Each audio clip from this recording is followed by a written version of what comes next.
All right, everybody, welcome to the Barn Burner Breakdown. I'm your host, Fred Sabelli. I'm super pumped for today's guest. We got a very funny comic on. You can catch them all around Manchester, Boston, wherever you go see your comedy. Please welcome to the show, Danny P. Thank you so much for having me, Fred. This is sick.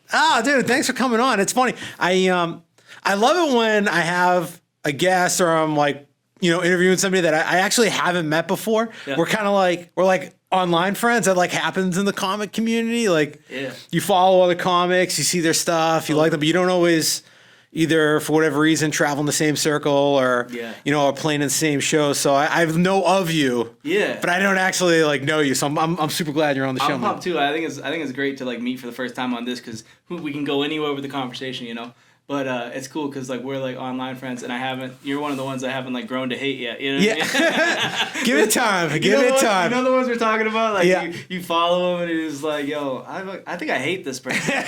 You know? And sometimes that happens, gosh. But no, you're not on that list. So how many people have said that? I'm trying to think like how many times someone's just like looked at my face and been like, I'm gonna unfollow. I don't know. I have a similar question. How many times do you think lifetime somebody sneak middle fingered you behind your back? Probably a good amount. Especially considering lines of work and stuff like that. Yeah. I'm easily in the 500s. Oh. You know what I mean? Yeah. Like lifetime, probably 500 a bunch. plus easy. You know what though? It's karma. I remember one time this had to be either 7th or 8th grade because I remember I had just gotten off the bus. Yeah. And like where I went to middle school, they didn't do like we took the MBTA for middle school and you got like a student pass or whatever. Damn. And City boy.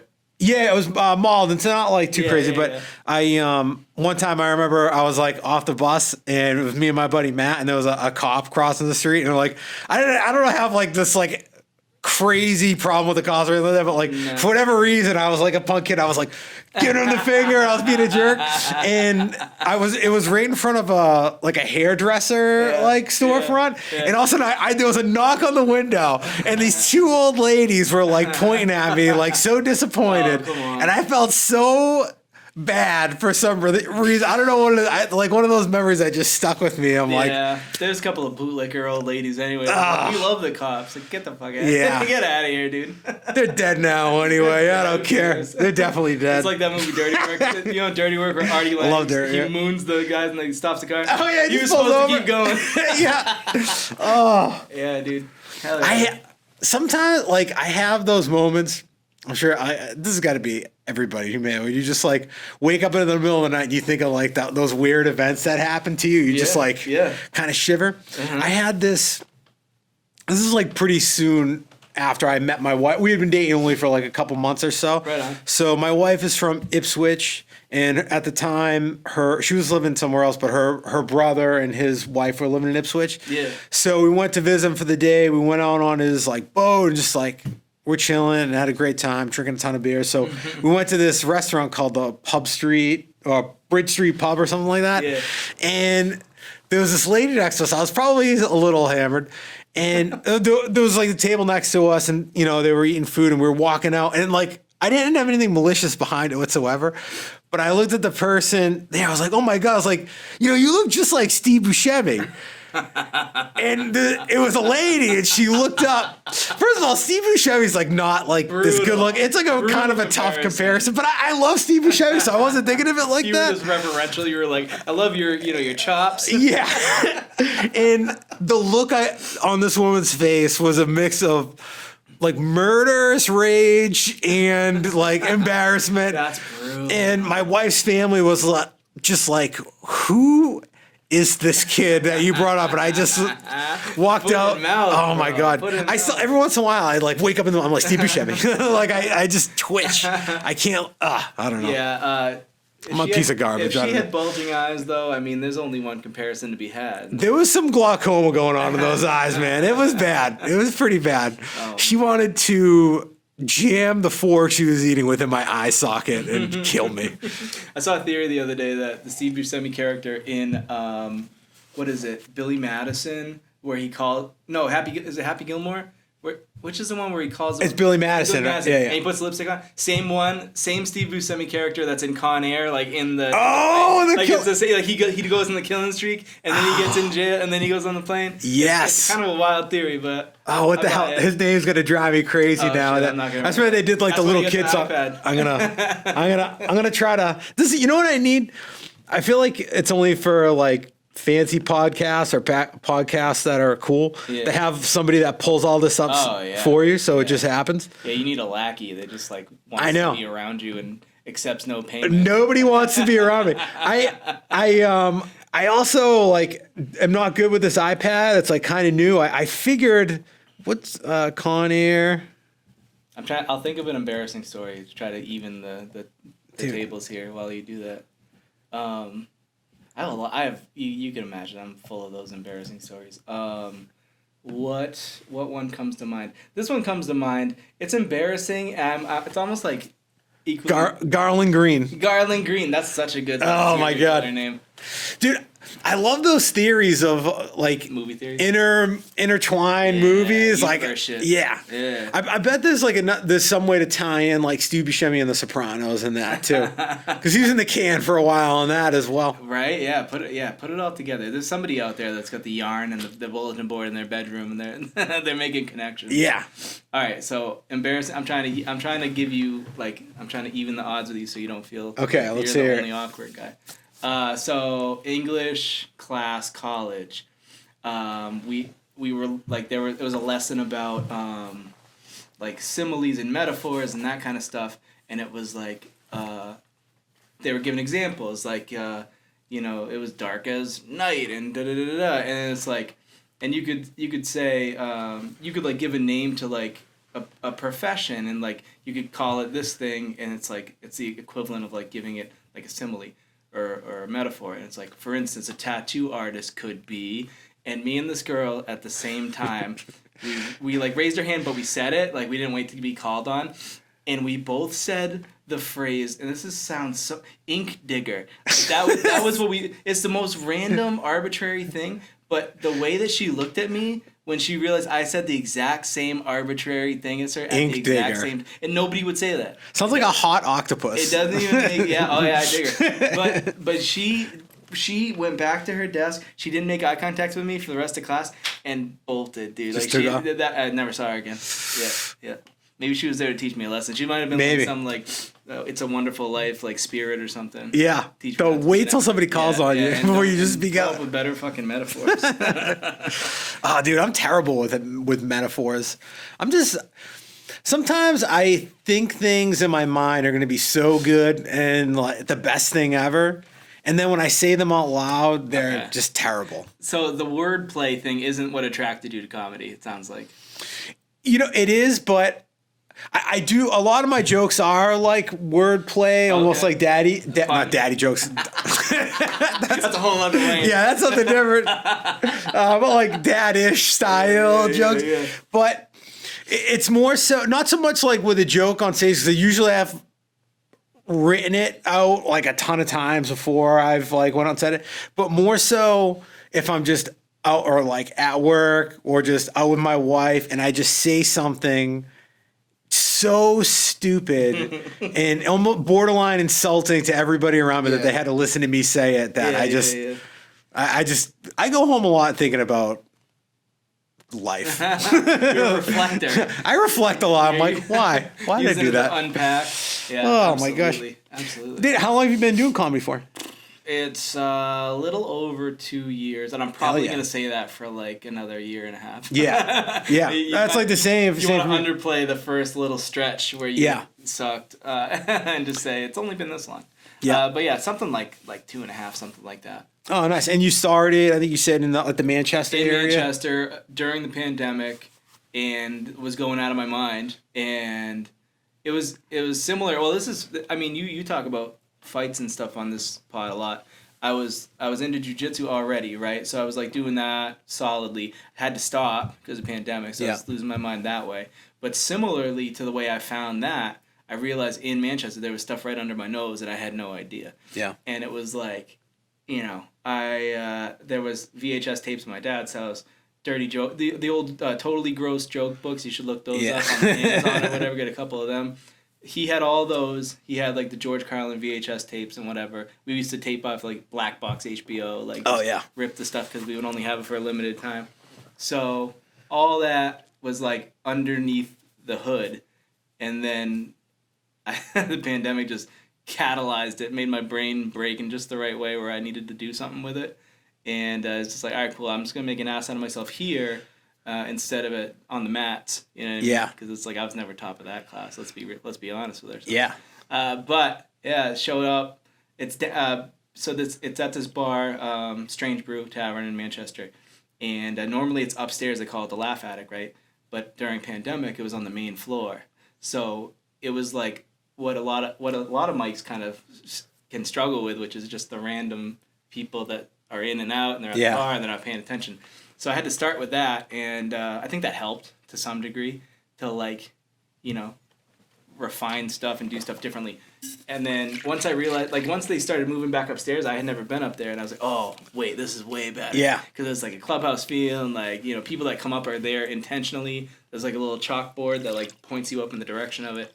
So that was, yeah, I don't know. It was, like... Once I started a couple times though, I was like, no, I should have been doing this a long time ago. And I think I'm older than you, and it's one of those things where you kick yourself. You're like, damn, if I had only known. Yeah. I started this shit way earlier. I know. I just turned 40. Oh, okay. Like two. We're the same age then. Okay, like a couple days ago, I turned 40. I'm like, December. I wish I did this. Or same. I started jujitsu like probably right. It's funny. We did like the same two things like right around the same time. Ago. Oh. 8 years ago, I started jiu-jitsu. Oh, okay, never mind. I thought you said you. Longer. I'm sorry. No, I thought you said you started that during the pandemic as well. Nice. I started that a year before I had kids. Oh, wow. Yeah, I don't think I would have had the virility to father children. Yeah, right. I started that a year prior. But it was one of those things. It was like, I want to be able to like get up off the floor if I'm playing with a kid, and it's like, if I can't do that, you know what I mean. So I started then. You know, straight ass weapons for forever. Yeah. And then after a period of time, you're just kind of like, all right, I can hold my own or whatever. But then, like I was saying, never top of the class, right? Always looking to try to challenge whoever's there. But yeah, it's kind of like, it's a good balance for me. It's like the physical and mental, but then it's like mental and like mouth off. You know? Yeah. Because I can't mouth off. Yeah, you can't do that. You get smashed or something, right? And that's what I started doing. I mean, the mouth and off. I mean, it reminds me like. Of when I started going to the mics, it was like, is there anybody here I can make fun of that like won't get pissed? Like I would like scan. Yeah. Like that felt comfortable for me. Growing up with siblings, whatever, we would snap on each other, but yeah, I was like, who can I find? And you know, there's this little short guy that he's kind of a local luminary in Manchester, but he's not really. He's kind of persona non grata lately. Yeah. His name's Crispy. He's this old guy, and he would come to all the mics and whatever. So I started making fun of him at first, and that was well received. Yeah. And yeah, I'm in it. I'm just in it to make fun of people, and perfect. That's how it started, and that's why I want to keep going with it. That tends to be how I'll lead off, is just kind of warm up the crowd with. Yeah. What can I dig into here? Yeah. So you know, that in itself is a really difficult skill. Just starting off a set, I feel like. Yeah. With doing a little bit of crowd work, and. I had a good crowd work set last week. I'm like not a crowd work set, but like I started out with some crowd work and then went really. Folded it in. Yeah, and it like helped me out. But I hate when, and maybe I don't know if this has ever happened to you. Yeah. Like I go up, I'll start a little bit of crowd work, and whether it worked a little bit or even didn't work or whatever, I kind of forget my starting point of my set, and I just 100%. Like. Yeah, you have to like. Suck. If anything, like one thing that I feel like I'm picking up along the way is, can I go in a direction like it'll have a particular angle to it where I can maybe take it to this place and like start into that stuff, because otherwise you're like changing gears and your written stuff doesn't hit at all compared unless you can like transform into like, all right, well we were just talking about this, well speaking of that, you know, and then kind of go into it. And I feel like pro people that you see, you know, posting clips and whatever, they do that really well. Yeah. Like they're posting the crowd work because they don't want to burn material or whatever, which I take umbrage with anyways. Like I think you should be able to put whatever you want. Who gives a shit? But if they do that, you can see them leading into like their written bits, and like you know that that's where they're taking it. So yeah, the more you like, and that's just doing it over and over and over again, you know? Yeah. Yeah, right. That stage time, Yeah. like you've done that joke so many times, even if you weren't planning on doing it that night, because this happened in the audience, Pops up. and you're like, okay, great. Yeah. I know exactly how I'm Exactly. going to that. You know, did you see, I think it was, I don't know if it was this weekend or the end of last week or something. Did you see the dude that got on stage when Mark Norman It was on weird. there? Yeah. That was weird, right? I think it was like pre-planned, or it was like some sort of, it wasn't like it was pre-planned, but it was like, it wasn't as like random as it looked. Like the people were in the know that did it, and like Mark, I don't know, like there was something about it that was like semi set up. It kind of freaked me out. I almost thought the dude, they like found out the dude had like a weapon or something. Yeah. You know what I mean? They were Yeah, like, the all right, let's vibe go. The vibe was definitely Yeah. weird. But even like, Mark Norman's one of my favorites. He's so funny. Like even just how like when the dude walked up and he was like, what did he say? Something like, "Oh, we got a migrant here." Like it just like like Yeah, he doesn't even skip a beat. dude, he's so funny. Like that's of it. That's like the goal, right? To have so much material, not just material. Like that's not material. That's just like a good line, but like to be so comfortable on stage where it just like flows out like that. But yeah, like, sit on a nest of those like just kind of like things that you know you could touch on or whatever. Yeah. Even if like I'm not gonna write a bit about like this current event or whatever. I'm at least gonna like have it like to like, let's say you have like, I don't know, a crowd full of women, you like make a Saltburn reference or like a Jacob Elordi. Like to do that nowadays with like a younger crowd, just stuff like that. Yeah. Like, can make a huge difference, and then they're more bought in too. And then you can talk about, you know, getting a vasectomy for 5 minutes. Yeah, that was great. Yeah, that was good. I like that. But that setup thing, I don't know. Like, the funniest thing I saw about it was actually a local guy, Ian Rice, wrote a tweet or a joke or whatever, and he was like, maybe there should be some things Mark Norman doesn't say yes to, because you know how he says yes to like every podcast. Or Yeah. maybe there's something you shouldn't say yes to. Like, Yeah. you want to be a part of this weird fucking. Dude, that was so It weird. reminded me of like Patty Hearst or some shit, like getting kidnapped or something. But you know what? That's why I feel good about, you know, I'm no like wizard at jiu-jitsu. Like I don't, you know what I mean? Like I'm whatever. Like I'm a white belt, but I'm like, okay, I just do it. Like it's hard, you know, work, dad life, comedy. For me, it's like hard to get there as much as I want to. It's kind of weird. Yeah, right. But, you know, I do feel as though if I was on stage and somebody like came and like went to do some weird stuff, like just normal guy, like I'm taking him out, bro. dude. I'm waiting. Yeah, it doesn't happen often enough. There was one time that embarrassment. I'll never live it down. I should have been involved in an extraction, you know, and I didn't. Oh yeah. And you know, it was fine. There was plenty of people to handle it or whatever. But still, to be like, shit, I could have really helped out there when they needed me. Dude, I had a solo extraction at a like 2 weeks ago or something. No way. That's not Yeah, that I was at I don't want to. I'll That's fine. keep stuff anonymous, but I was at a show in Salem, and there was this heckler at the bar. He was just like a weird, like he was hammered. Was he just there? Was he telling He was jokes? just there. Yeah. He was just there, and one of the other comics was on stage, and he was just like yelling a lot of stuff out, and this person was they were fine. They like. And I've seen this person like a ton of times. They can like handle their own, no problem. So they got off stage, and the dude came over, and he was like being kind of like just being a weirdo. And I could just I had my eyes on him anyway because I just start scoping. Yeah. I'm like, what's going on there? So I went and I just like stood in between him and the comic, and I was like, oh, you know, good job, like nice set, just like giving them an out to like walk away, which they did. They walked away. Yeah, good. So. And I got there late. I wasn't even going to do a set. I had messaged the host like last minute. I was like, "Oh, can the mic ends at like 9:30ish, 10, and I got there a little after 9. Yeah. So I went up.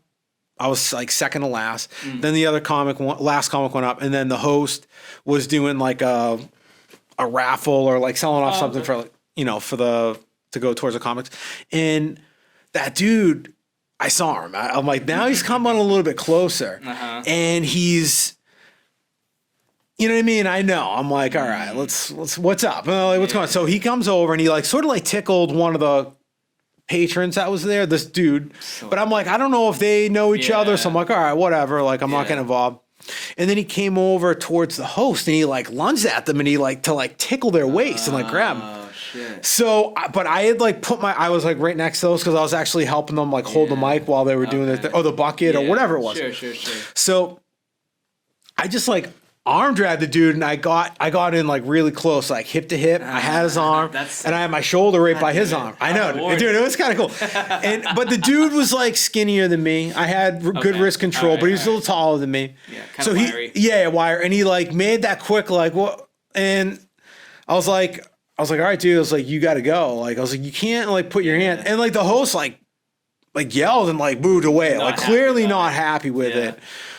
So he was like kind of struggled a little bit. I was like, but I had this dude. And like he knew I had him. So he I walked him over to the bar. He had like chicken fingers or some other stuff. I was like, go ahead. I was like, he's like, let go. I was like, dude, I was like, just use your other arm. I was like, just take your stuff. I was like, it's time to go. So he's okay. So he gets, dude, he had like a phone charger. He had all this stuff like scooped under one arm, right? He's got these chickens. So I walk him in this particular club. It's in a restaurant, but it's downstairs. So I was going to let him go with the stairs, but he said something else like really weird. And then he bucked up and I actually like ripped my jacket, like the pocket. Dude. So I was like, dude, I don't want to like, and we're on the stairs. I'm like, whatever. So I just held on to him. Yeah. I like grabbed him by the back of the shoulder. I walked him up the stairs and, you know, we got to the door. I like made sure I got out of the door. And then I was like, all right, let me get the hell out of here. I went back on myself. But like,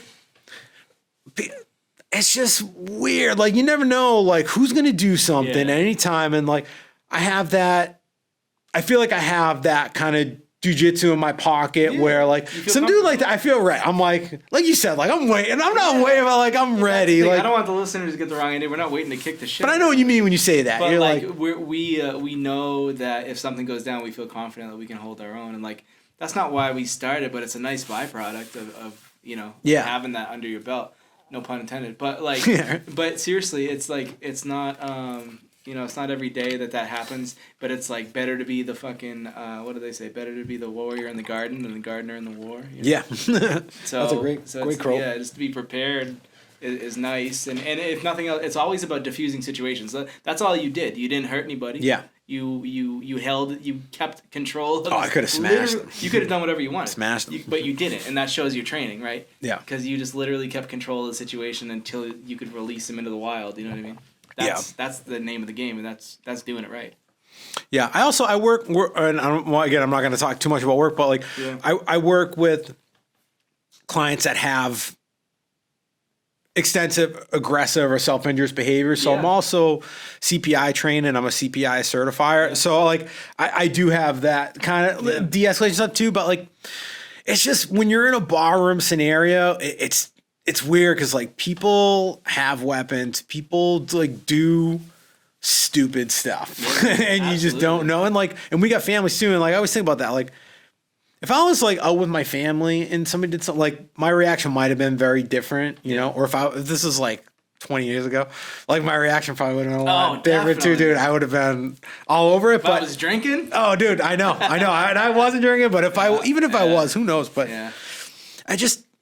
I get worried about younger people, like younger comics, even like that get put in those weird positions that maybe like don't know. What like, if nobody was there to do anything about that? What would that have looked like? You know? I don't know. I know like it's not good. Like usually the establishment's supposed to do something, but but that didn't happen. So I was like, dude, I'm like, it's crazy. I know, but it was cool. I mean, it was cool that you know you get to like, I don't know.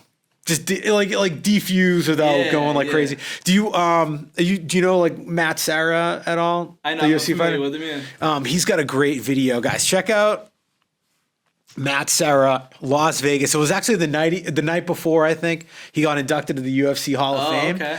And this dude, I think I know what you're talking about. This like drunk dude like caused a prop in a restaurant and he mounts him. Yeah. Matt Serra. Solid mount. Yeah, solid mount. Like he knocked out GSP. If Matt Serra wanted to destroy this dude, like he could have smoked him, but he didn't. He had like good control. like took care of the situation. Like that's Yeah. what it comes down to, man. I want to get back to eating my Rudy Tooty fresh and fruity. Yeah. Ain't a damn thing you're gonna be able to do. Absolutely not. Just man. Yeah, I hear you.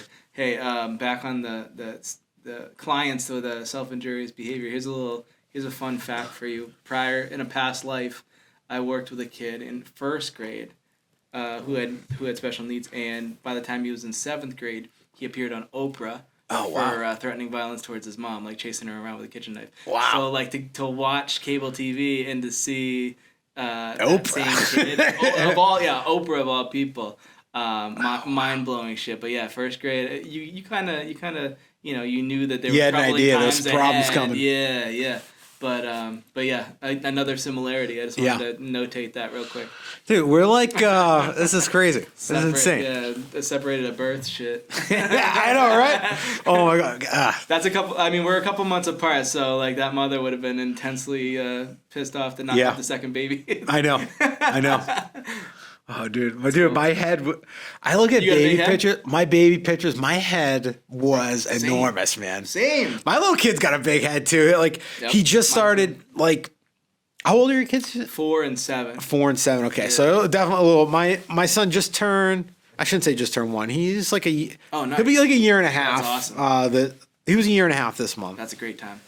Yeah, it was great. But like now, he's at this weird point where, like most of his clothes like fit his like torso, but I can't get it over his head. I've had to like dude. snip a couple of threads in the I back. get I'm it. like, this I dude, get it. Yeah. his melon, just smashing it off everything. He's crazy. Yeah. Big heads for sure. The 4-year-old is the boy, and we grew his hair long, and it hides the melon, dude. There was a kid in gym class we used to call Mel, because his melon head was dope. so bad. Yeah, dude. My son just got his first haircut Saturday. He had a full blown mullet. I want to be on the record as saying I did not want. I said if he gets a haircut, we should, if anything, maybe just like do the sides, like let him get his due because he's got a sick mullet. But my wife was like, no, he needs like a legit haircut. Yeah. And the lady who did it, she was Asian. I don't know if she spoke English. She didn't like respond to us in any English. Not a lot of communication. Not a lot of communication. We're like, she's like trying. My wife was trying to explain to her like, she's like, yeah, didn't stop. The haircut took about 5 minutes. She gave him like the Lloyd Christmas bowl cut. Brutal. My wife was like ready to cry. I was laughing. I actually think it looks better now than the mullet because of how like just. She just made him tribal. Oh my God, it's so funny, but.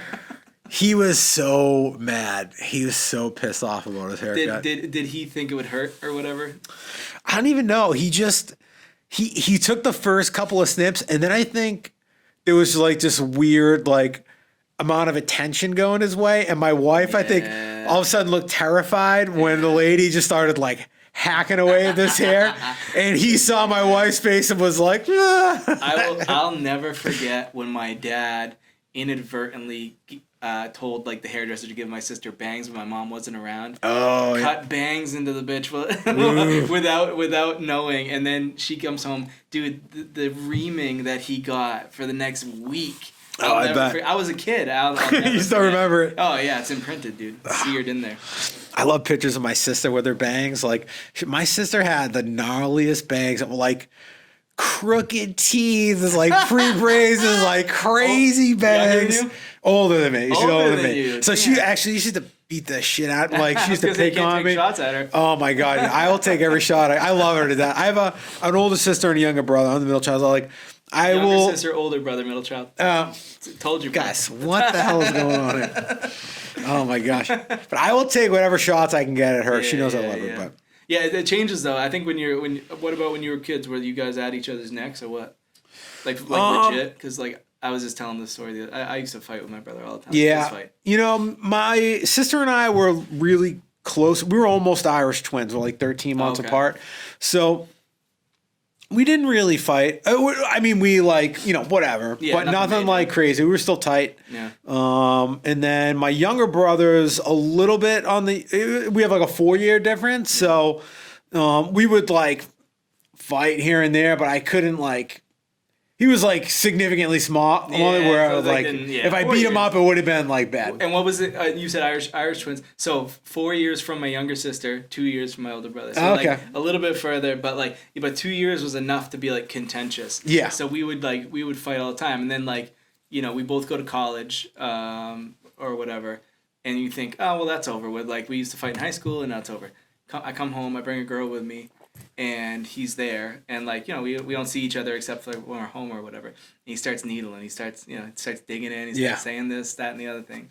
Got this girl with me, so I'm like, God damn it, we're gonna fight again. Like we're actually gonna we're not done fighting as siblings, and we're still gonna do this. So I don't know. He keeps saying I'm the hothead out of the two of us. Yeah. So he keeps, or I was. I think jujitsu's helped, but he starts saying something, and then that's when I start flipping and I go after him. We end up in a fight. I'm wearing, and I told this in detail the other day, but it wasn't on a pod, so it's good. I was wearing the Metallica white T-shirt. It was like short hair era of Metallica, and it was like cartoon drawings of each of them. Yeah, it was like the Summer Sanitarium. It was like similar to that, yeah. but it was like just like a generic version of that. And he just ripped it and like Hulkamania'd it off my body.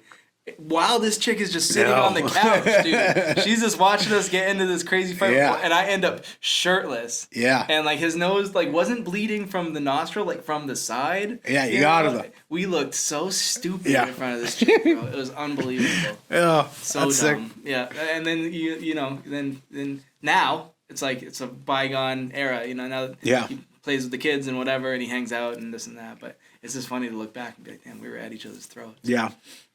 My sister and I were at each other's like throats about like stupid stuff, about like Bickering, arguing. Yeah, but we also like we lived in an apartment up until I think I was like 7 or 8. So my sister was like around like probably like 8ish or so.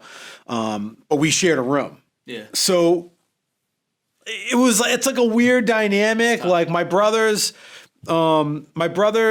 crib was in my parents' room, and then like a little bed was in there for a majority of the time until we moved up. But like, I don't know, it was just like a weird dynamic. Like most of our fights were over like space, like on top of each other. Yeah, it was never like. It was more so like that is like one of those type deals. But she used to. Like her thing was always like she would dig her nails into my arm. Like it's funny. My sister watches all of these episodes with her. My nephew, her son. Okay. He just turned. He's like 12 or 13 now. So like he's starting to like kind of get into comedy. He loves the guitar. He's gonna be pumped that I'm talking about. But like he's into like 80s hair metal. Like that's all he plays. He loves Kiss, like stuff like that. That's so cool. And so like. Her thing was like just digging her nails in my arm. So if you're watching this, like I still have scars on my arm from you like scratching the hell out of me. Yep. We my brother and I we were on when we were living like in the same space. We were actually a lot younger and we probably weren't fighting as much, but we had bunk beds in this room, and my parents, speaking of like special needs and this and that, they used to run like a in-house daycare, but for like all ages and like special needs and stuff. So those people were in our house all the time. All day. So we would like close the door and like shield ourselves off. Like this is you and me space. Like that was the only time we like banded together. Yeah, right. Like no one's coming in our room, taking our crap. Yeah, everything. Yeah, right. Like one would like a grown woman with developmental disabilities would jump. You know the Johnny Jump Up thing? Yeah. She jumped in one and ripped it out of the ceiling. Oh no. Bro. Yeah, it was my sister's. So like that was the kind of stuff we were just like hiding away from in a moment. Oh, that's so cool. I mean, it's like when you're growing up and you're just around like other like different like things like other people experiences like it definitely shapes like who you are. My parents were friends with these guys. They were in a band. They're a Boston band. They're called Human Sexual Response, and they wore drag like all the time. Like I've been around drag in the LGBT community since I was a kid. And it's like, not everybody can say that. And so, you do think about those experiences and that exposure that you get. And it changes, how you look at stuff too, because maybe somebody that didn't have that experience till later in life sees it as much stranger to them than it was to me. I could give a shit. Like everybody's, you see more of that stuff early on and you kind of evens it all out. Yeah. It's funny. I don't know. I haven't talked about this yet. I don't know. He's not going to watch Shoney, but my dad was like the neighborhood bookie and used to like run the numbers. And Yes. so like I always had Let's go. like the craziest people like coming in and out of the house. Like I like for a birthday or Christmas, whatever, I never got a gift that clearly wasn't either like some sort of like scam, like probably like bought with like a stolen credit card, like never had a receipt, could never return anything. You're just telling like, me that this topic didn't come up on DuPont's episode? no, you know, so dad, we were the talking. bookie? We were God talking damn. about. I don't think I mentioned that part of it because I feel like more. My dad just from like his day job, like just retired, like the like actually probably last week or this month or something like that. But so I'm like, I don't want to like put him on blast when he still is like at work. Now I'm like, I don't care, like that you son of a bitch. But my dad, he will like. I don't know if it's like by accident. I'll randomly get on like a group chat of like him and like a bunch of his like buddies who I'm like, they're like talking about all these like game lines. I'm like, dude, what do you guys do? Like, I don't give a shit. That's like their whole life, dude. oh my God, like everything. Dude, my dad, he had his own like little like office area, but then, I'd like my whole life I was going to like all of his like Italian club, like the different clubs in like Malden, all this stuff. I'm like, Dad, like, why are you bringing me here? The big thing was, wait in the car. no. I would always come in. I would always get to go in, right. and I always, when I was real little, I never wanted to go because it was so like boring. Like I would just run around, but just like because there was a pool table. There was always a pool table. I could never like play on it because like normal people would be playing on it, and I was a little kid. But they would always do this. They would say, "Hey," they go, "Freddie, what's in your pocket?" So I'd go, I'd put my hand in my pocket, and then I'd go.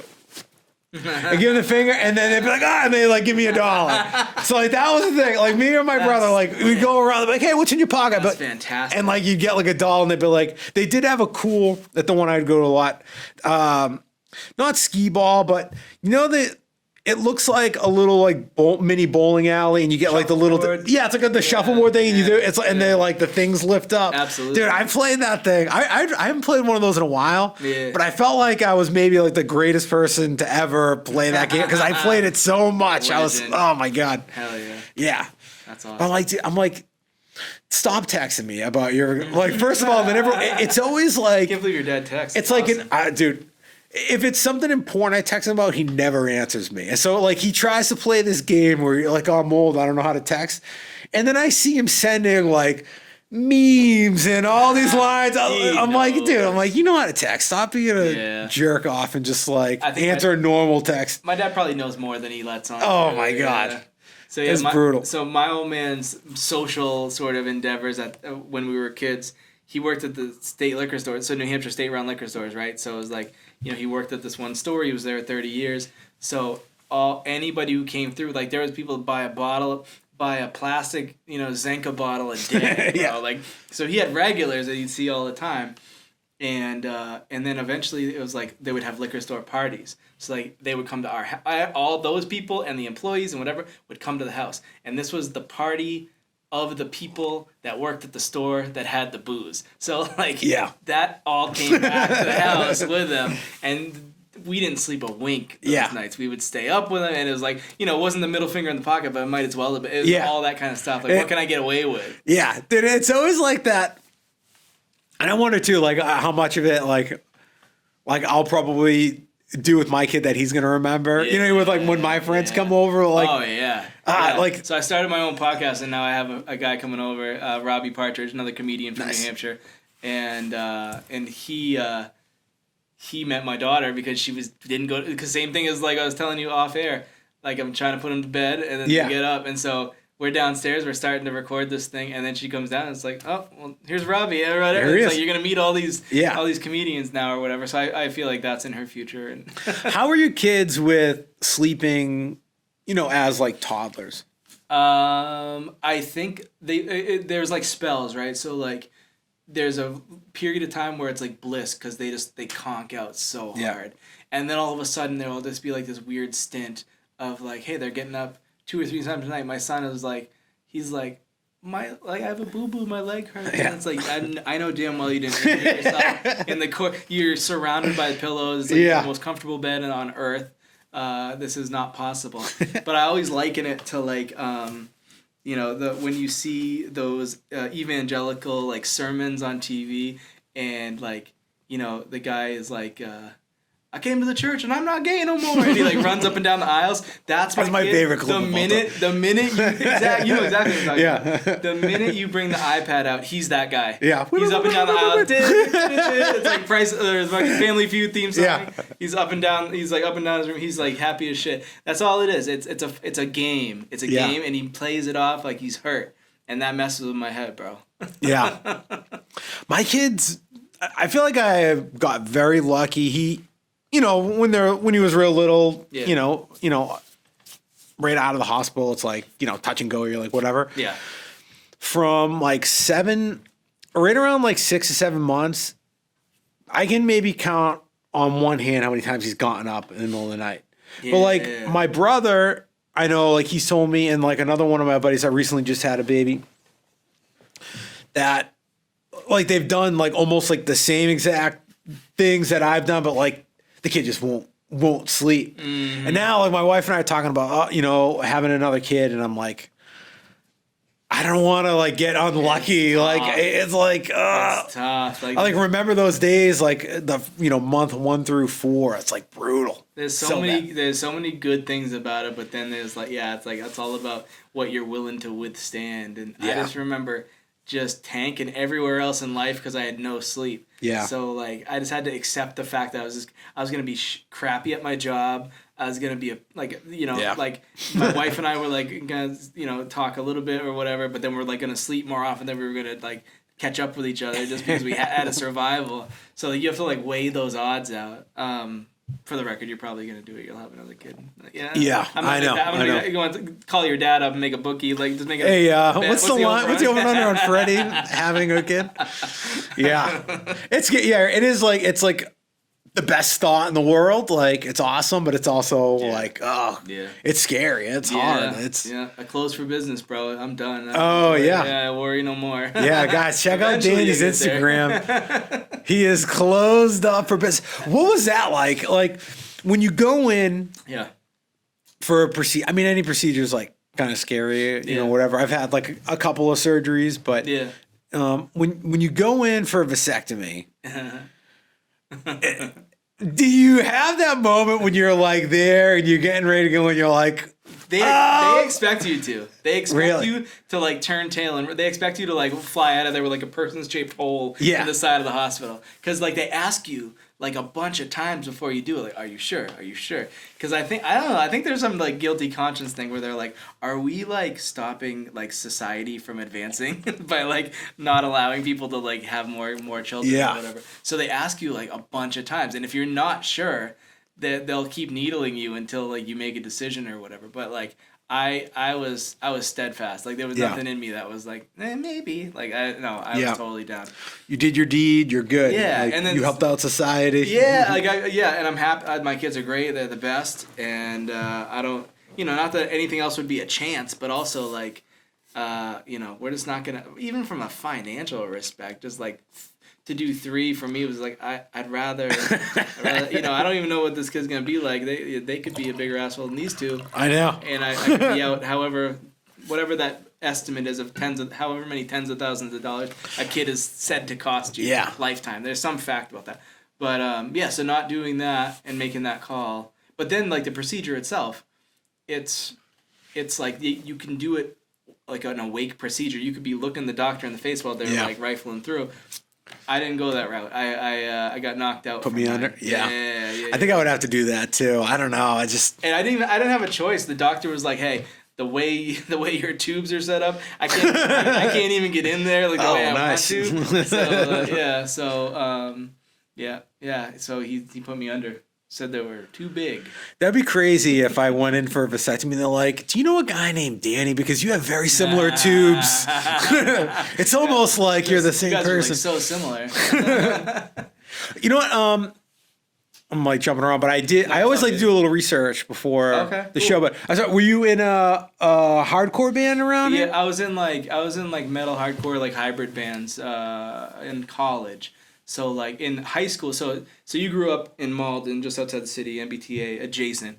I grew up 2 hours like north of Manchester in like the mountains of like New Hampshire, like Nice. the White Mountains. Yeah. So like that's where I'm from, and we didn't know shit about shit. Like I call it the granite curtain. We were just behind that. Like, you don't learn about it. Like you might learn about stuff from MTV or whatever, but like anything like subgenre hardcore whatever, like that wasn't, and there wasn't the internet yet. Yeah. It wasn't like quite what it is now. So I didn't learn about all that stuff till I went to college, and like obviously I was taken with it because it like all the this and that about you say you put your foot in your mouth, da da da. You feel like you're not like other people, like you're an outcast or whatever, and then you find that there's a whole subculture of people that feel the same way or whatever. So yeah, so I got really into that. Went to all the shows, started connecting with people at school too, and playing music with them and stuff. So like we played like Bill's Bar, Palladium, like that was the height of like what we got to perform at. And I was telling a couple of those stories in my pod recently, so check those out. But yeah, we played some crazy shows, and I still feel connection to so many of those people. The guy that cuts my hair is still, like he's like a hardcore dude that we go back like 20 years. Yeah. All those friends are still friends today, and there's even people that I see from both scenes that like jumped over. Like there's people that were around back then that are doing comedy now, just like I am. Oh, really? Yeah, there's a couple. Uh-huh, Yeah. It's something about being on stage, like I can relate to that. I don't play music, but like there is you just want to, something about being up there. Yeah. It just like fulfills you a little bit, and hardcore is raw and unfiltered, and that's what I think comedy should be too. There shouldn't be a muzzle on that, and so that's why I liked that music at first, because it was the freest form of expression. And it's funny because so like being on stage is all that. There's the violence thing, which jiu-jitsu satisfies. Yeah. You know what I mean? So it's like I just figured out new ways to like do it and like safer ways. But the job that I'm in right now, I got a black eye at it because I was still going to shows pretty heavy when I first started the job, a while ago, over a decade ago. So I came in with a black eye, and like I think what the story I told her or whatever was that I was doing an extraction. Yeah. But that wasn't the case. I was just in the pit, and I got like slugged or whatever. And you can't explain that. I know. To people, they don't get it. I mean, all through like high school, I always went to shows. I wasn't as much into like the hardcore scene, but Pop punk. Yeah, no, I was more like Seven Dust, Korn, Deftones. Sure. And then I think my freshman year in college, I started to get more into like Kill Switch and Lamb of God and stuff like that. And in high school, my buddies were in a metal band. They used to play like the old like Good Time Emporium. I think they played at Bill's a couple times and stuff like that. Played So Good Times once. Oh, nice. Yeah. What was the name of your band? So I was in two bands. I think the one that played more of that stuff was this band. We were called Death Without Weeping, and that was like from one of the kids' sociology classes. It was nice. some tribal. And then the band after that band sort of came apart, was called Roid Rage. We all like lifted weights and whatever. And I don't think any of us, one of us might have done steroids, but it was like more of like a gimmick thing than anything. But those were like much heavier songs, shorter, faster, louder kind of songs. Than the other band was like. It's funny because like we went to a producer for the first band. And the producer was very new metal. So, like, the record ended up sounding kind of new metal, even though that's not what we were intending to do. Yeah. But it was more like, it sounded more like a Korn record than we intended. Dude, I love new metal. I still like, I wish I listened to any problem. other music. Like, if you look at my I didn't, I kind of just like forgot about posting my Spotify and rap, but if I did, you'd have seen like just all like 5 new metal. Like that's it. I'm not gonna lie, I have a new metal playlist for sure. Like what there are gems in there. I mean that was like 8th grade for me. It was like that heyday, like that era, right? So like that's a pretty formative time to like be into music. So that stuff doesn't leave you. Yeah. And there might have been times right around when I started getting into hardcore, it would be embarrassing to talk about that, but now we've come full circle and like everybody talks about it. Like, oh, we all listen to that shit. Oh yeah. Like I get mad when people talk crap about like Limp Bizkit. It's crazy. I feel like Creed, not that they're new metal, but I feel like They're in Creed that has like such a crazy resurgence. Like now everybody's like all about Creed. I don't know when it started or how it got started, Dude, that halftime but it's insane. footage. Oh yeah, at the Dallas. Unbelievable. I know, dude. Okay, Unbelievable. one of the best shows I ever went to was Creed. It was Creed and Three Doors Down at it was Great Woods at the time, but whatever it's called now in Mansfield, like Sure, Xfinity yeah. Center or something like that. It was my sophomore year in high school. Okay. Me and my buddy Adam and this other kid Matt were supposed to go. Matt had the car. Matt, for whatever reason, couldn't go. Okay. Neither me or Bodner had our license, so like we needed to find. We were like desperately trying to find somebody Yeah. with a Yeah, car yeah, to take us.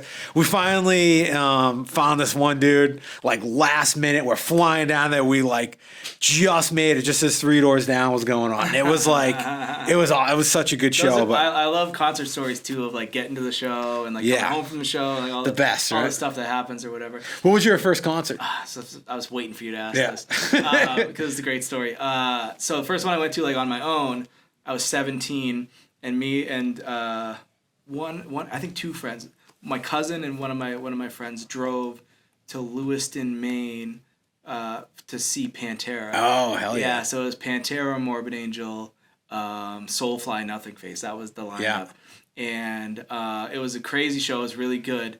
Lewiston, Maine, like literally in an airplane hangar converted into an arena. Yeah. Everybody there, the whole constituency is all lumberjacks. Like they all work in the timber industry. Yep. So they're big bastards. They're all wearing what you're wearing right now, but Yeah. like twice the size, long hair and everything. And they were all into Pantera or whatever. So when Pantera goes on, you know, I want to see all of it happen. Like I had the vulgar videos, like I had all that stuff. Like I wanted to see those guys do their thing. The pressure from these lumberjacks was intense, and I was Yeah. 17, and I hadn't really been to intimidating. stuff, and so I was getting pushed up against the guardrail really bad, to the point where security's like, "Hey man, you want to go over the rail?" And I was like, "Sure, yeah." And he's like, "After the next song ends, I get carried over." Should be noted that I was wearing white khaki shorts at the time. I come over the guardrail, the song ends. Phil Anselmo looks down, calls me a F slur. Oh no! Look Phil- at that little F slur. And Oh, then my the next God. song starts, dude. And I'll never That is the forget it. greatest moment ever, dude. To be called that, like you Oh, imagine being man. 17 though and how that feels at the moment. Yeah. Absolutely dismantled. Like I was destroyed. But now to look back, It's on the it, best thing ever, it's right? amazing. It's Dude. It's like a spotlight shone down. Phil's crazy. You know what's funny? I see that like the footage of him, or it looks like he's doing the like the white power salute at that show. yeah. I saw another cut of that though, that he actually wasn't doing that as like a. I don't know why I'm trying to defend. I don't know. I know the guy. But I just love definitely it. racist. But there was so I don't know. Some backstory. No, Anyway. that could be up for debate. That particular scene could be up for debate. Yeah. He's definitely racist. Yeah, probably. Also, Nothing Face, great. I feel like an underrated song of theirs, Ether. I think the name of the song is Ether, but I used to like mess with Nothing Face a little bit too. Alright, I like yeah. Nothing Face. Yeah, it was like one of those things. I wasn't super familiar with their stuff, but the set was good. And Morbid Angel, dude. The microphones were kind of like this, but like they were like obviously big size microphones, and they intentionally like went really round and like almost dropped down because they're all playing and doing vocals at the same time. There were so many things about it that were like, it felt like surreal at the time. Yeah. But Pantera was like the Reinventing the Steel tour, so it was all like tread plate metal on the stage. Yeah. All the pyro and everything before Great White ruined that for everybody. Like Great White, you sons of bitches. Yeah. What was that Cranston, Rhode Island? Cranston, man, too small of a venue. Good bro. old Freda What were Felcher, they? Oh, Cranston. Yeah, I know. She'll get you every time. I can't believe that they thought that was a good idea. You know, like now you can't do it for like not just like concerts, but also they used to do it for sporting events all the time. They don't do it anymore. It's just crazy. I mean, probably Yeah. smart, I guess. Saw it in Disney on Ice, speaking of kids. Oh, really? They had a little bit of pyro, like during, Anna and Elsa do their thing. Yeah. They do it at Miami Heat games a little bit, Oh, like do a they? little pyro here and there. Yeah. But I saw Pantera one time. I saw them. It wasn't a Pantera show. It was they were headlining, but it was one of the Ozfest. Oh, yeah. They were great, man. They were so good. And that was before I was like super into Pantera. Like I liked them, and I knew like Cemetery Gates and Walk and stuff like that. But like I wasn't like, I got more into them a little bit later. And I just remember like my one takeaway from the show was like, I felt like everybody else but me, but everybody in the like stands in the audience like knew every word, was going crazy for every song. I was like, whoa, like these guys are good. This is awesome. Yeah, I mean, we lived in the sticks, so like to have that one thing to latch onto, like, you know, me and my cousin would listen to the record over and over and like just like memorize it, you know? Yeah. It's like all you had. And there wasn't, you know, kids now, it's like, and I hate to be like the kids these days, but you know, they could be on YouTube and watch a zillion different things. Yeah. I feel like we had the opportunity to focus in on like, here's the one CD we had, or here's the one computer game, or like whatever it was. You just had the one, and that was it. And you just threw yourself into that thing. All you couldn't get more. Like if you went to the store, it was like you get either one album or maybe two. Yeah.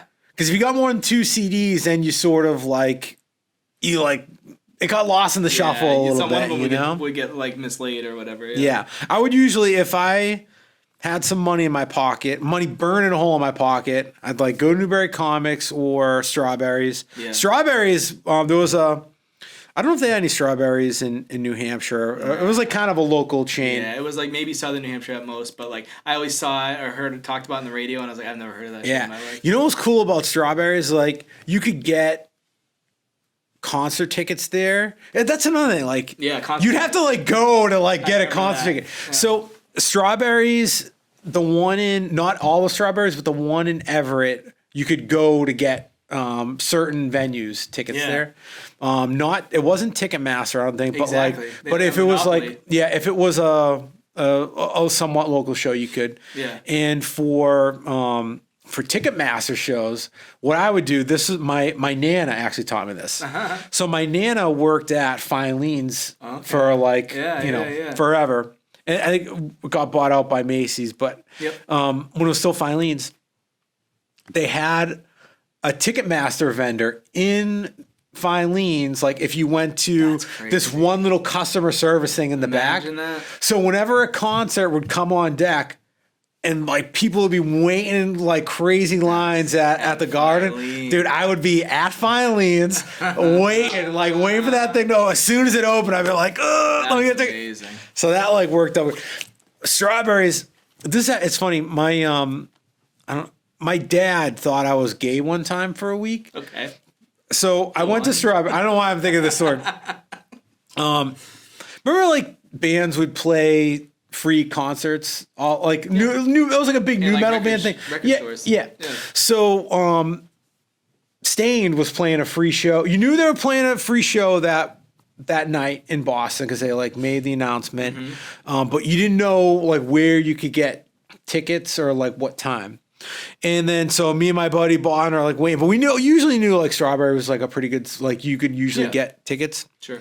So they announced that like go to either X, Y, and Z, and Strawberries is one of them. So like we waited in line at Strawberries, we got tickets, and so they were playing at the Avalon. Okay. Oh no, I'm sorry, not the Avalon, the Axis. The Axis, and it was a Tuesday night, which was usually it was Queer as Folk night at the Axis.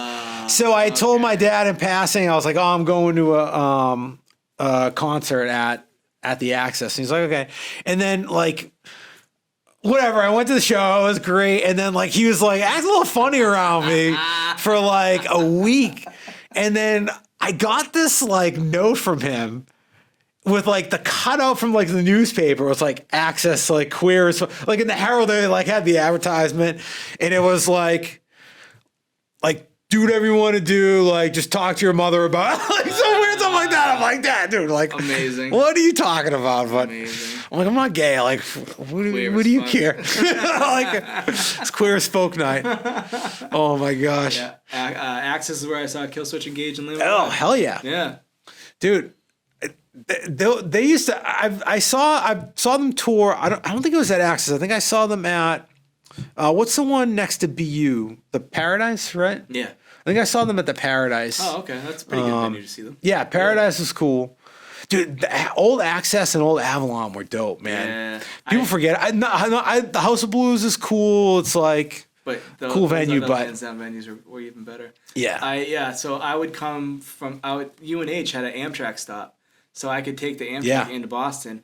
But the thing is, there was never a train going back when I needed it Oh, the same yeah. night.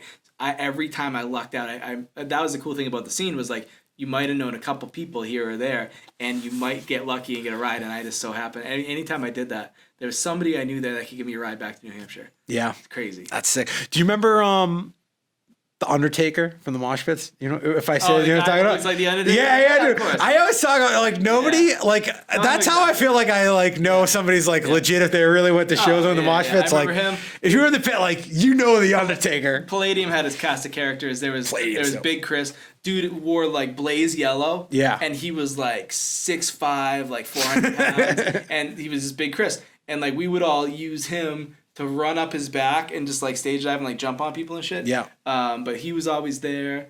There's always the SOW, like the Worcester, like not gang, but like the group of Worcester kids that were always there, and like they were always friends with the security there, so they could like get away with shit or whatever. Like I remember it like it was yesterday. Remember well there's a new Palladium, the old Palladium. Did you ever go to the I don't know if I'm thinking of the Palladium or something else. I don't know. I feel like there was like the new Worcester? in Worcester. Yeah. I feel like there was maybe an old Palladium and it moved. I don't know whatever. I know Regardless. they've been doing shows like outside and stuff lately. I've never been to one of those, but it's like they do them in the parking lot now. Yeah, I saw Seven Dust Acoustic at the play. I'm pretty sure it was a Palladium. Yeah. I could be thinking of a different venue, but it was like one of the best shows too I ever went to. That's crazy. Danny, I think we gotta wrap up. They yeah. turned the lights off on us. That's probably a good sign. That I'm like, I don't know. I should have probably reset the reached timer, time. but No, it's dude, good. It's fun. it was a great show, man. I'm so glad that you came in, and really happy to have you here. And is there any like shows coming up or any social media you want to plug? Yeah. So definitely check out Danny P Comedy on Instagram. Podcast is called Crocs and Flops. It's available on Spotify and it's available on Apple Podcasts. Doing Ruby Room, the Shaskeen in Manchester on the 28th of February. And catch me in Hanover, New Hampshire coming soon. And I think that's it for right now. So yeah, just check those out and Danny P Comedy on Instagram. I put clips up there because, you know, let's face it, you're not going to make it to some of the shows. So I'll put jokes on there. I'm not afraid to put it online. It doesn't matter. None of this matters. It's not important. Don't think that you're sitting on your material forever. Just do it. Just put it out there. That's right. Awesome. Well, thank you so much for coming. This has been the Barn Burner Breakdown. I was your host, Fred Sibeli, and we'll catch you next time. Thanks.